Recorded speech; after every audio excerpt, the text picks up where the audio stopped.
Hello, and welcome to Rainbow Living with QTRC. If you end up liking this video, don't forget to hit the like button and subscribe to our channel. Today, we will be making 3 recipes. Everything made in this video is vegan friendly. For this first recipe, we'll be making homemade salted, vegan friendly butter.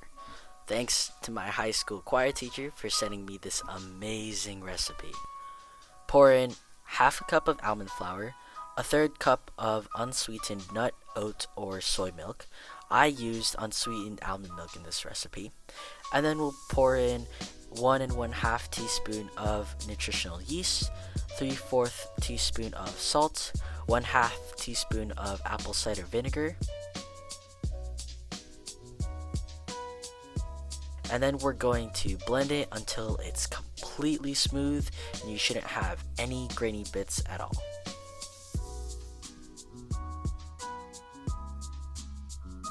Now I will open it up to show you what it's supposed to look like. As you can see, there's no grainy bits and it looks velvety smooth. After that, we'll add in 1 cup of refined liquid coconut oil at room temperature. Don't add it while it's hot because it could split your butter. Also, if you want a more coconut flavor, you can use unrefined coconut oil instead. Then we'll add 1/4 cup of olive oil. Instead of olive oil, you can use avocado or canola oil. Blend it on full speed for roughly 2 minutes or until it's velvety smooth, light, and airy. Be careful to let the butter get hot while blending because it could definitely split. If your butter is warming up, make sure to have breaks in between your blending. It smells just like butter. You can pour it into a butter mold container, or if you're like me and don't have one, a jar works just as well. Place it in the fridge, and it's super important here to be patient and leave it alone for several hours to set. I'm not patient during the day, so I let mine set overnight. Our second recipe will be the main dish, Alfredo pasta. We're going to melt 1/3 cup of butter, add about 3 to 5 cloves of garlic depending on how much you love the flavor. I like to season it with a pinch of salt to bring out the garlicky flavor. Cook it until it's light brown, then pour 1/3 cup of flour and mix it until you get this lumpy texture. We currently have a roux, but we're going to add milk to turn it into a bechamel sauce. Usually people will slowly whisk in the milk while their heat is on to avoid lumps. Today, we're going to try an alternative method. Turn off the heat and add in 1 cup of milk. Whisk it until you get this thick, creamy texture. Now pour in the rest of your milk. This recipe uses 3 cups more, and whisk it thoroughly. You shouldn't have any lumps.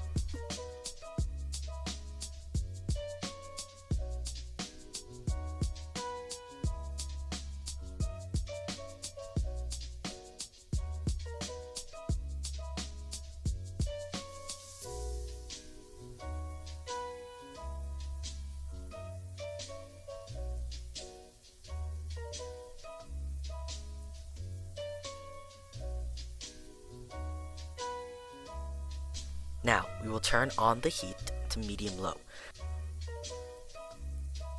Stir it a little to confirm everything is homogeneous.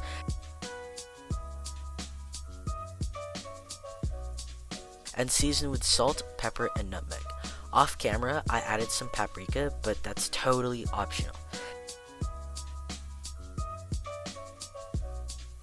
At this point, you need to continuously whisk until you have a thicker texture, which you can see from the way it drips off of my spoon. Taste it, see if it needs more seasoning. Mine did, so I added a bit more and whisked it all in. At this point, you can add your cheese. I have yet to find delicious vegan Parmesan, so I use vegan cheddar cheese. We're now going to boil our pasta. So, season your pasta water as salty as the sea. Put in your choice of pasta, boil it until it's al dente or to your liking, and then drain it. I like to separate the pasta by tossing it in olive oil, but totally up to you. Mix your sauce and pasta, and we're on to the last step, assembly. I don't have any fresh parsley, so I'm going to use fresh basil, but essentially top it with whatever you'd like and dig in. Finally, dessert. We'll be making lemon poppy seed truffles. 1 to 2 tablespoons of lemon juice. Now add 3/4 tablespoons of poppy seeds and a pinch of salt. 3 tablespoons of sweetener. This recipe calls for maple syrup, but I tried agave and it worked just as well. Combine 1 cup of almond flour, or about 150 grams. We're going to mix this really well. At first, it may look like it's not coming all together, but with mixing and patience, it definitely will. Almond flour does a great job of absorbing the moisture. Take a tablespoon of your dough, form it into a ball. Do this until you have no more dough left. Put it in a container and let it firm up in the freezer for 1 to 2 hours. But if your dough is too wet, slowly add a little bit of almond flour. If it's too dry, slowly add a squeeze of lemon juice or your sweetener and alternate between adding your lemon juice and your sweetener. If you end up needing to add more of whichever ingredient, make sure that the taste is still to your liking. And that's 3 recipes for you all. If you decide to make these, post on your Instagram story, use hashtag Rainbow Living, and tag QTRC and EGAY. Thank you so much for watching our series, and we will see you all next school year.